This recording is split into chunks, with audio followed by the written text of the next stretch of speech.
भारत माता की इस वक्त आप देख सकते हैं कि यहाँ पे जो है अल्ट्राटेक सीमेंट के जो अधिकारी हैं वो इस वक्त सोनम वांगचुक के साथ फोटो खींच रहे हैं।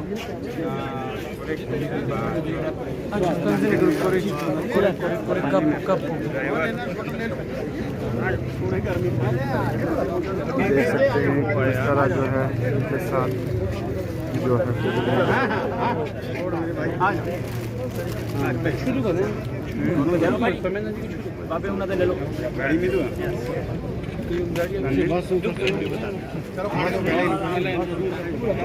सर आने दीजिए थोड़ी।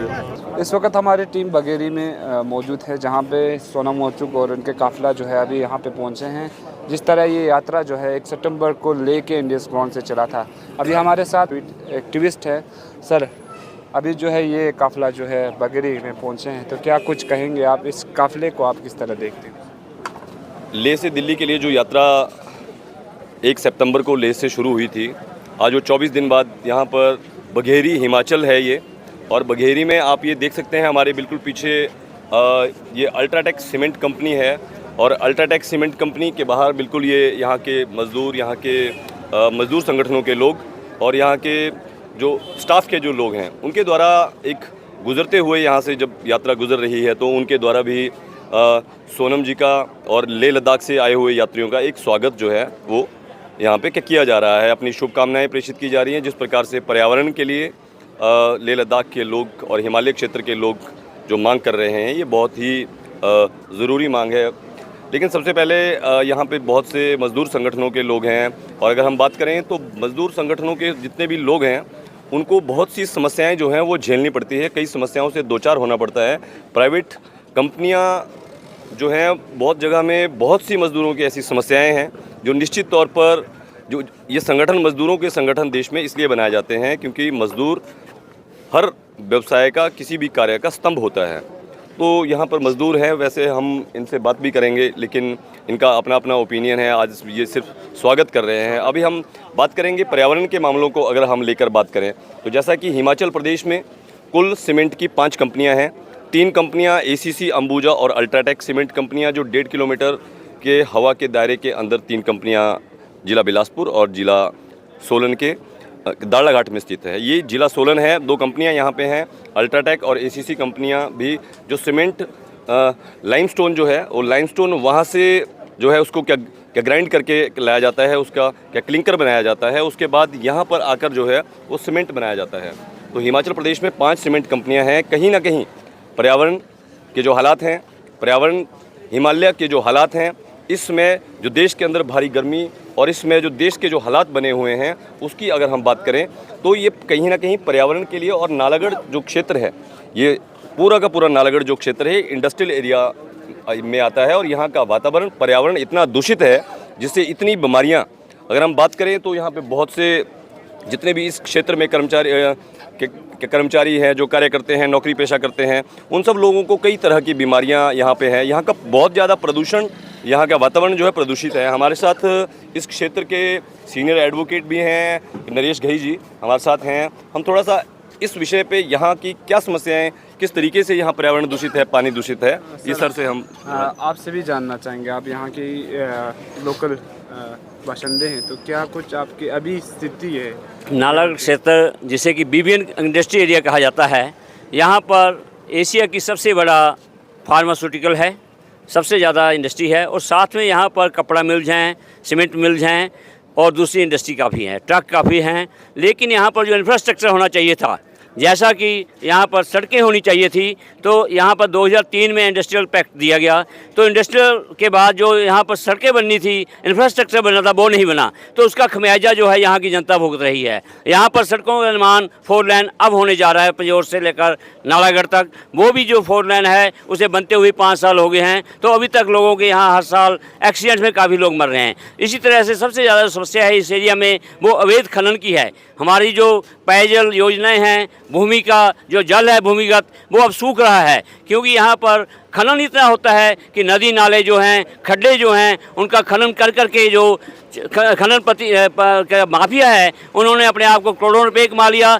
लेकिन यहाँ लोगों के लिए पानी पीने को भी नहीं मिल रहा है, पशुओं के लिए जल नहीं मिल रहा है। इसी तरह से जो इंडस्ट्री है वो भी यहाँ पर काफ़ी पोल्यूशन फैला रही है। विशेष रूप से जब बारिश होती है तो जो इंडस्ट्रीज हैं वो भी अपना जो ट्रीटमेंट प्लांट न लगाकर जो पानी है, गंदा पानी, केमिकल युक्त पानी, वो यहाँ नदियों में मरते हैं, भेजती है, जिससे काफ़ी मछलियाँ मरी हैं। यहाँ कैंसर का रोग, सांस का रोग आम बात हो गई है। इसलिए इस इलाके में पर्यावरण को बचाना बहुत आवश्यक है। तो नालागढ़ के क्षेत्र जो आज यहाँ सोनम जी की पदयात्रा आई है उसका हम सभी पर्यावरण स्वागत करते हैं, और मैं यहाँ पर अल्ट्राटेक वर्कर यूनियन का भी धन्यवाद करता हूँ जिन्होंने यहाँ पर गर्मजोशी से स्वागत किया है। तो यहाँ आने पर सोनम जी का भी बहुत बहुत धन्यवाद।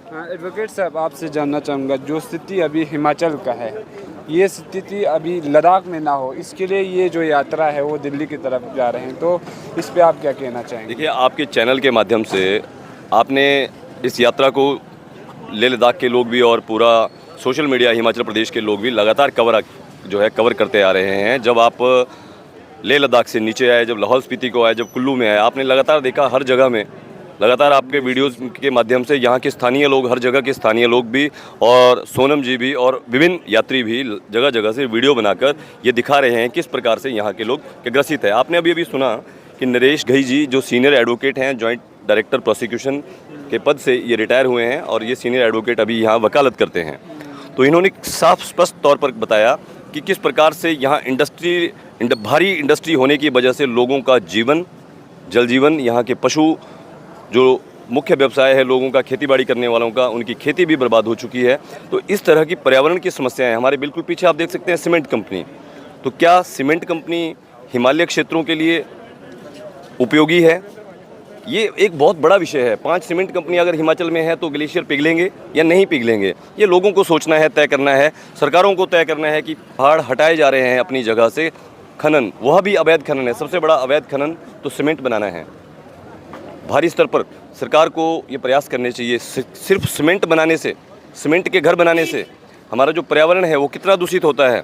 पहले लोग मिट्टी के मकानों में रहते थे, मिट्टी के मकान बनाए जाने चाहिए और सरकार को मिट्टी के मकानों को सपोर्ट करना चाहिए। लेकिन बजाय इसके एक कंपनी के बाद दूसरी कंपनी, दूसरी कंपनी के बाद तीसरी कंपनी, पहले कहते हैं कि रोज़गार देंगे, बाद में लेबर क्लास में ही लोगों को लगाया जाता है, जबकि अधिकतर उच्च पदों पर स्थानीय लोगों को ITI के माध्यम से कोई रोज़गार देना, ये हर क्षेत्र की समस्या है। हमने सुना बरमाना में, हमने बिलासपुर में भी देखा। तो आपके चैनल के माध्यम से हम यही लेह लद्दाख के लोगों को आगाह करना चाहते हैं और वो स्वयं आगाह हो चुके हैं, जिसके चलते इतनी बड़ी यात्रा है कि इस प्रकार का कोई भी प्रोजेक्ट, इस प्रकार की कोई भी विकास के नाम पे जो प्राकृतिक संसाधनों को जो लूटने की जो योजनाएं हैं उनको बिल्कुल भी सहन ना करें। हम लोग बर्बाद हो चुके हैं, नेताओं ने बर्बाद किया है, सारा पैसा नेताओं ने कमाया है। कोई भी नेता ऐसा नहीं है जो करोड़पति ना हो। प्राकृतिक संसाधनों को बेचकर ही वो पैसा कमाते हैं, लेकिन जनता को क्या मिलता है? धूल मिट्टी, उनकी खेती बर्बाद, उनकी फसल बर्बाद और उनके जो भी उनके वहाँ जो पशु पक्षी कुछ प्रकार से जो रहते हैं, जो प्लांटेशन पहले होता है वो बाद में नहीं होता है। यहाँ आप देखिए, यहाँ बहुत कम पेड़ हैं, यहाँ प्लांटेशन बहुत कम है। धूप के लिए आपको पेड़ का इंतज़ार करना पड़ता है। एक पेड़ ऐसा लगता है कि एक पेड़ कहीं अगर लगा हो तो उसके नीचे कई लोग रुकते हैं। तो क्या पेड़ नहीं लगाए जाने चाहिए? तो पेड़ अगर हिमालय क्षेत्र में है तो हिमालय को बचाया जाना चाहिए, ताकि जहाँ पेड़ नहीं है उनको भी ऑक्सीजन मिल सके और उनको भी पेड़ पौधे लगाने के लिए सरकार को योजनाएं बनानी चाहिए, पेनल्टी लगानी चाहिए। हर घर वाले, जिसका एक मकान है, उसको अपने घर के पीछे 2 पेड़ और घर के आगे 2 पेड़ उसको लगाने चाहिए।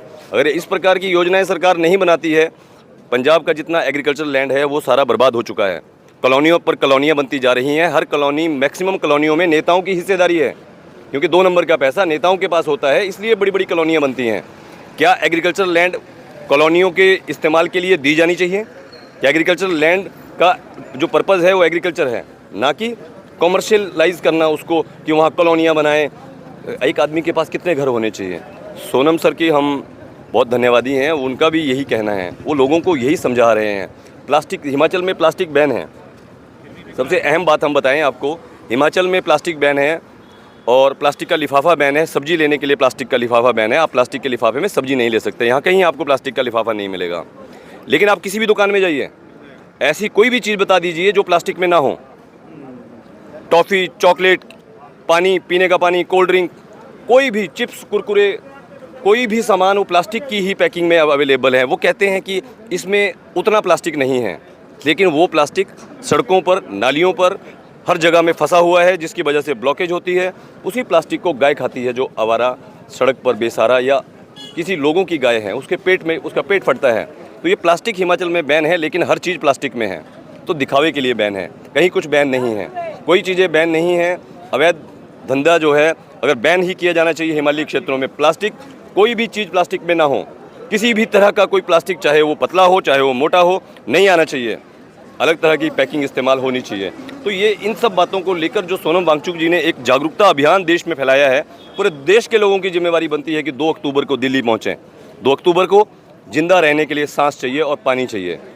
सांस, पानी और रोटी, 3 आवश्यकता है। इसके अधिक उद्योगपतियों के पास सारा पैसा एकत्रित हो चुका है प्राकृतिक संसाधनों को बेचकर। प्रकृति हमारी थी, बेची चंद लोगों ने, लेकिन भुगत सभी रहे हैं। बारिश नहीं हो रही, गर्मी पड़ रही है। और आज जहां हम पहुंचे हैं, नालागढ़ क्षेत्र, यहाँ की हम कई लोगों से बात करेंगे। लगातार आपने अभी भी सुना किस प्रकार से यहाँ के सीनियर एडवोकेट, बहुत ही सामाजिक कार्यकर्ता भी, उन्होंने स्पष्ट तौर पर बताया। बहुत से लोग बोल नहीं पाते हैं, हम जानते हैं क्यों नहीं बोल पाते हैं। अपनी उनकी मजबूरियाँ हैं। कई लोग नौकरी करते हैं, कई लोग नौकरी पेशा में हैं, वो बोलना नहीं चाहते हैं, कई नेताओं से डरते हैं। बहुत सी ऐसी समस्याएं अगर देश में ना होती तो आज तक इस तरह के मूवमेंट बहुत पहले से चलते हैं। लेकिन अब लोग जाग गए हैं, जाग चुके हैं, और लोगों को जागना चाहिए, क्योंकि उद्योगपतियों की जो लूट है वो बंद होनी चाहिए। पर्यावरण को निश्चित तौर पर बचाया जाना चाहिए। ये आपके माध्यम से आप लेह लद्दाख के लोगों को ज़रूर बताएं, कोई भी इस तरह का उद्योग जो पर्यावरण मैत्री ना हो वो नहीं लगना चाहिए हिमालय क्षेत्र में। हिमालय क्षेत्र में सिर्फ पर्यावरण मैत्री उद्योग लगने चाहिए, जिससे पर्यावरण को इजाफा मिले, सपोर्ट मिले। लेकिन जिस स्तर पर पर्यावरण को लूटने का जो धंधा चलाया जाता है, ये गलत है और इससे बचाया जाना चाहिए। वरना जब ग्लेशियर ही नहीं रहेंगे तो पानी, उसके बाद नीचे जो पानी आ रहा है वो ग्लेशियर से आ रहा है, ये पानी भी पीने को नहीं आएगा। आज वैसे ही पानी जगह जगह बिक रहा है। तो आप अपनी तरफ से भी, हमारी तरफ से ये जानकारी अपने लोगों से ज़रूर शेयर करें कि किसी भी सूरत में पीछे ना हटें। पूरा हिंदुस्तान आपके साथ है। ये अलग बात है कि लोग बोल नहीं पाए, इसलिए नहीं बोल पाए कि बड़े बड़े जो नेता थे वो गुंडे पालते हैं। बड़े बड़े जो नेता हैं वो करोड़ खरबपति इसलिए हैं कि उन्होंने प्रकृति को बेचा। अवैध खनन वो करते हैं, उनके ठेकेदार करते हैं, उनको आधा हिस्सा रहता है उनमें। सब जानते हैं ये सारी बातों को, लेकिन पुलिस कार्रवाई नहीं करती, बड़े अधिकारी ने उनको नहीं बोलते। तो इसके तहत ये अवैध धंधा है। कुछ लोगों को लाइसेंस दे दिए जाते हैं कि वो स्टोन क्रशर चला सकते हैं, बाकी लोगों को कुछ पत्थर उखाड़ने पर भी उनको पेनल्टी होती है। तो ये एक डबल स्टैंडर्ड पॉलिसियाँ है। जब पत्थर कोई नहीं निकालेगा तो कोई नहीं निकाल सकता। लाइसेंस वाले लोग, उनको लाइसेंस कैसे दे दिया पर्यावरण को बर्बाद करने का, वो माइनिंग करने का। ये बिल्कुल बंद होना चाहिए। हिमालय क्षेत्र को अगर बचाना है तो अभी ज़रूरत है, अभी नहीं जागेंगे आने वाली पीढ़ियाँ कोसेंगी। और ये लोगों की जिम्मेवारी है, ये हमें पीछे से मिली है, जो हमारे को विरासत प्रकृति ये पीछे से मिली है, इसको संजोया जाना चाहिए, बचाया जाना चाहिए। मैं इतना ही कहूँगा। और कुछ बताना चाहेंगे? मेरा सबसे यही आग्रह है कि आपका पर्यावरण को आप ये देखें भी, आपका जो जल स्तर है अभी वो पीने लायक पानी वो बहुत नीचे चले गया है। उसका कारण क्या है कि हम जो पानी को ऐसे वेस्ट कर रहे हैं जिसका कोई अंत ही नहीं है। तो मेरा तो सबसे ये आग्रह भी, आपको पानी की एक एक बूंद को बचाना चाहिए और इसको बढ़ चढ़ के इसमें योगदान देना चाहिए। सर, आपसे भी जानना चाहूँगा, इस वक्त जो है सोनम वांगचुक लद्दाख से चले थे, आपने सुना होगा, जो कि लद्दाख से इधर तक पहुँचे, तो आप इसको किस तरह देखते हैं? सर, जो भी वांगचुक साहब ने जो कार्य चलाया वो सराहनीय कार्य है। ये हालांकि ये सवाल सभी के मन में है, पर इसको कोई कदम नहीं रख पा रहा, इसको किस मुद्दे पे रखा जाए इसको। पर सर ने जो अभी एक मुहिम चलाई है उस पर बहुत से लोग जुड़े हुए हैं। यहाँ से भी जा रहे हैं तो लोग, बहुत से लोगों को समझ आ चुका है कि हम इस तरह का कार्य करना चाहिए। ये कार्य आज नहीं तो कल हमें किसी न किसी रूप में नुकसान करे, चाहे वो प्लास्टिक के रूप में, चाहे पानी के रूप में हो। तो इस तरह से हमें जो एक संदेश दिया जा रहा है, चाहे वो सरकार के लिए हो, चाहे एक आम आदमी के लिए हो, सभी के लिए ये फ़ायदेमंद रहेगा और लाभदायक होगा। धन्यवाद।